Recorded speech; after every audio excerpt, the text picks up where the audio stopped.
Welcome back to The Breakfast Show, the show worth waking up for. Ladies and gentlemen, we're just 48 hours away from the birth of a new year. How about that, Hanson? I know, it's very exciting indeed. Now, from those who set New Year's resolution, like myself, personal growth, to even those who are building survival shelters, because you know, the Mayans did predict that the end of the world will be 2012. Exactly. You know, all of us are wondering what 2012 will hold in store for us, yeah? I'm thinking again, why would you build a shelter when you know it's the end of the world? Like, that's gonna help. Or just in case, the human survival instinct. But today on The Breakfast Show, we'll be discussing Vastu Shastra. It's an ancient Indian science of architecture and how it can be applied to lead a balanced life, as well as to give us hints on what's to come in 2012. Yes, we speak to Dr. T. Selva, an author and columnist, to learn more about this ancient Indian science. So, joining us on set is... Good morning, Doctor. Good morning. Good morning. See you. Very nice to meet you. Yeah, you brought along some... Yes. Some tools of the trade, let's just put it that way. But if you don't mind me saying so, yeah, sure. This is actually, for those who are in the know, of course, it does look quite scary actually. This looks like an all-seeing eye. It's a Turkish eye. It's an eye, right? It's a Turkish eye, yeah? We call it a Turkish eye protector. You can see that I'm wearing one too. Here. I see. Well, first, introduce us to this ancient art, or science as you call We it. call it the science of Indian Feng Shui. It's Indian Feng Shui, yeah. Better than everyone knows about what I'm talking about. Or if you want to call it Indian science or construction or geomancy or architecture. Talking about the flow of energy in any space that we occupy. Right. So that we are in harmony and we can live in peace, bliss, good health, and of course prosperity. Now, what are the differences between this Indian science and Feng Shui, or what are the similarities as well? Yeah. If you compare the Chinese and the Indian one, let's qualify first. The Indian version is more than 5,000 years old. The Chinese Feng Shui is about 4,000 years old. There are similarities, and of course there are differences, about 45%, I would say. This is basically to meet to the culture and tradition of the Chinese. The different civilizations, yeah. But overall, the focus and aim of both the sciences are towards harmonious living. Right. And that's what Vastu is all about. Excellent. Living in harmony. This is what we all require now. Yeah. All right. Peace with yourself, peace with the environment, peace with the place where we stay. And only then we'll enjoy bliss and prosperity. So how do you apply this study or science into everyday life? Normally, you apply the science of Vastu Shastra before you purchase a property, renovate, or even you want to rent or buy, and so on. But in most cases, people are unaware of these sciences. Some do not take them serious. Some are unaware because it's very ancient. There are not many people to explain in simple man terms in modern times. But the best time I noticed that this application is so important is when you have challenges in life. What kind of challenges? Challenges in marital, financial, health, no unity, unmarried, childless, whatever issues in life you have, you seek for answers in life. Let's go back to the ancient knowledge and learn, and you can apply, and you can see results within hours. That can be assured. Really, yeah? Because everything revolves in our life is in the space that we occupy, whether at work, office, or even at home. True. If we do a quick comparison, let's say, for example, both arts are ancient, Vastu Shastra as well as Feng Shui, but of course you've got a commercialization of Feng Shui. You know, you've got that waving cat and whatever it is, and Feng Shui That's not Feng Shui. Yeah, exactly. But it's sold in those particular shops. So of course there's a confusion when it comes to consumers and those who want to believe it but find it difficult to. What are your thoughts? Good question, yeah. I must say that although Vastu Shastra is from India, but it's been always kept within India, less known outside India, but now is growing interest. All right, and more so, I started writing a column in the newspapers, talk shows, and so on. And your book is coming out? Yes, with my book. But Feng Shui, the Chinese are very intelligent people, I must say. They picked up the science. They've of course commercialized it, and there are many tools and gadgets to go along with it. But in the version of the Indian version, if you look at it, there are not many tools and gadgets because it's very straightforward in the art of placement, where the weight should be, fire should be, depression, elevation, and so on. For instance, if you take a reading of this studio. Okay. The important way you should be seated. Right now, I notice using a compass just now, you're sitting in the northeast. Right. But right, you should be sitting right in front in the southwest. So camera guy's got the best seat in the of house. course. Now, who is important in this show? The cameraman or you? Well, as let's a just put host? it this way. Without the cameraman right there, we wouldn't be having a show. So it's just a matter of You could looking point it at down on this. the floor and we won't get this. So the placements are very important. Even like in the house, if you look, where the husband and wife should sleep, there's a designated place in the southwest area, the master's corner, so that they live in harmony. They'll be blessed with children. And how does one identify these things? Do they have to go through an understudy or to understand? Or you know? call a master to come in and Yeah. of course point You things see, out. the best is the way I'm doing it is, besides my book, I give talks worldwide and also in Malaysia. I've done so far 390 talks. And counting, eh? All my talks are free, all for charity. Excellent. I'm basically trying to educate every individual the importance of ancient Indian knowledge. Right. Because telling them that do it DIY, do it yourself. It's very easy. By doing it yourself, you understand it better. Yes, I'm teaching people, come, listen, educate yourself, and use it in your daily life. Well, let's just put this particular segment as Vastu Sastra 101. I understand there are 5 different elements. Yes. And what are they and how do they work in harmony? The 5 elements are ether, the space, fire, Space. water, earth, and air.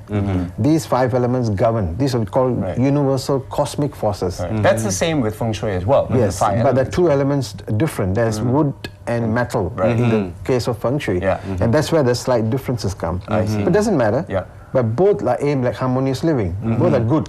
So I used to tell people, take the good values of Feng Shui, Vastu Shastra, incorporate, and you'll enjoy the best. Excellent. That's the understanding of this ancient knowledge. Okay. All right, And, so and taking not a- only that, Naz, remember we were talking about how Vastu Chandra also has, how you can also look in towards the future. So, How does that apply? yeah, how does that, You see, how does that apply? the Vastu Shastra is about dwelling in a house.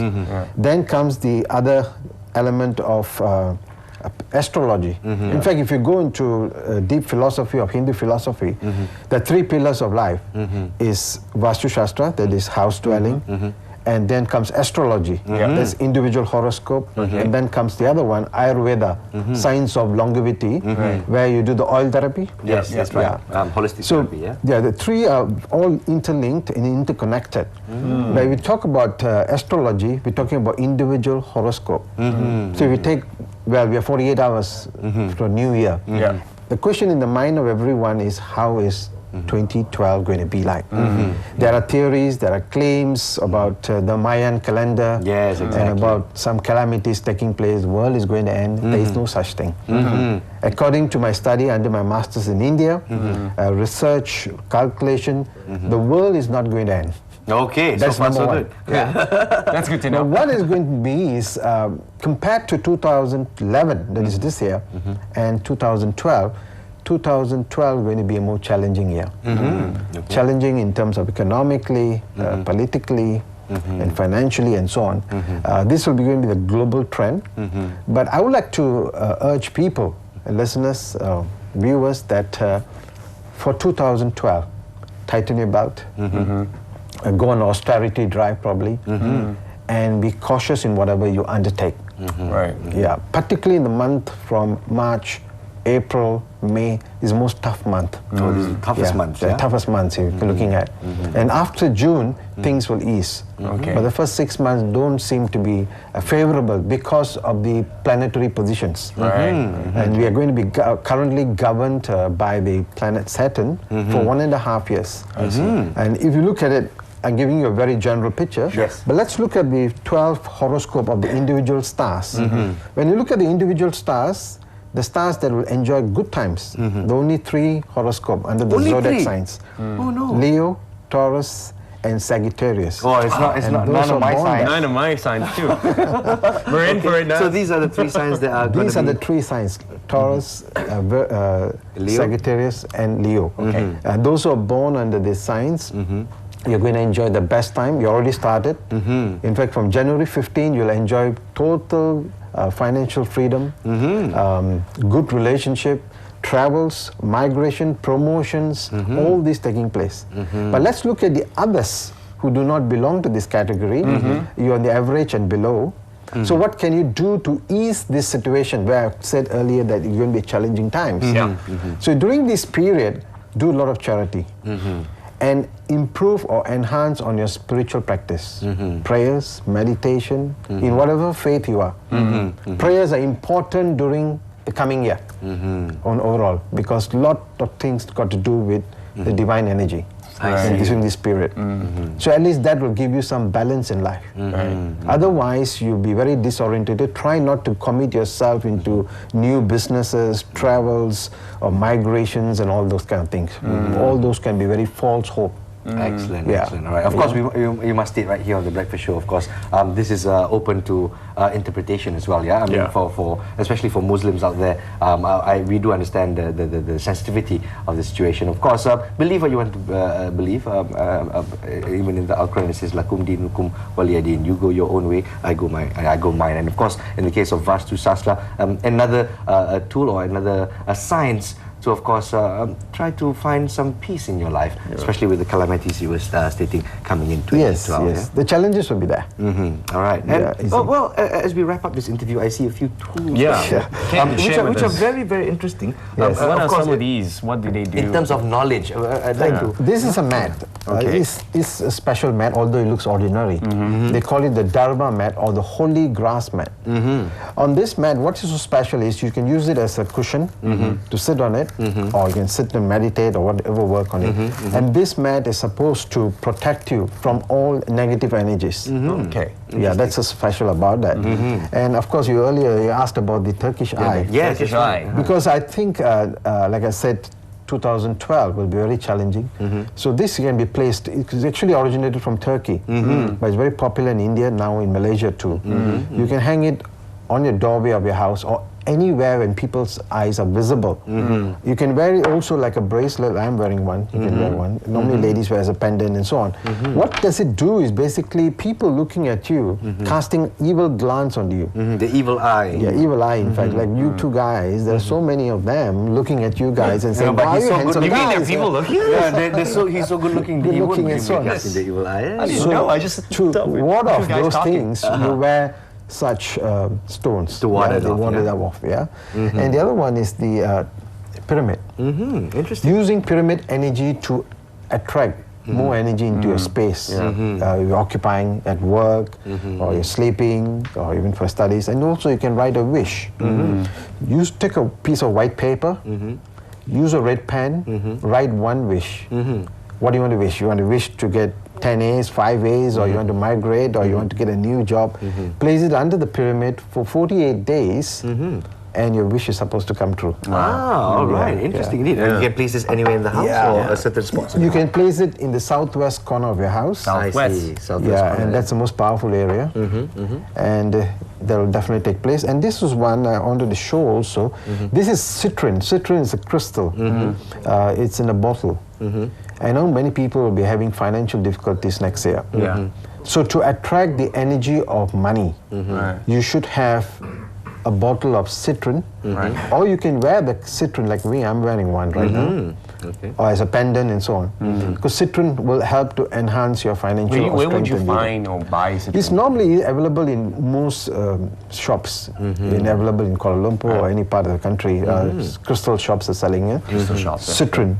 Get the genuine ones, and it's very helpful. So basically what I'm trying to say is these are some aids to guide you during difficult times. At least there is hope in life. Although it's going to be challenging, but don't worry, there is hope. Very good. That's the very purpose good. of life. Thank you very much. Thank you so much. Much appreciated. Dr. T. Selva, thank you so much. Very enlightening. Yes, on the ancient art, I'd say art Vastu of Shastra. Vastu Shastra. Well, some say it's a science, but well, it's open to interpretations. Of course, Indian Feng Shui is, and this particular book is available in bookstores. Yes, in bookstores. Actually, I'd like to add on, I'm giving a free talk on January the 15th at Hotel Equatorial, Jalan Sultan Ismail in Kuala Lumpur. It's absolutely free. It's free, open to the public. I'm going to talk about how to apply this science and science of astrology, and It's open to anyone, and those who like to come for my talk also can call to register at this number, 01232999713. I'll repeat the number, 01232999713. There you go. Come and meet me there, and I'm willing to help anyone who comes for my Great. talks. Thank you so very Thank much. you so And much. also, you can log on to the internet and check out www.vastushastra.com for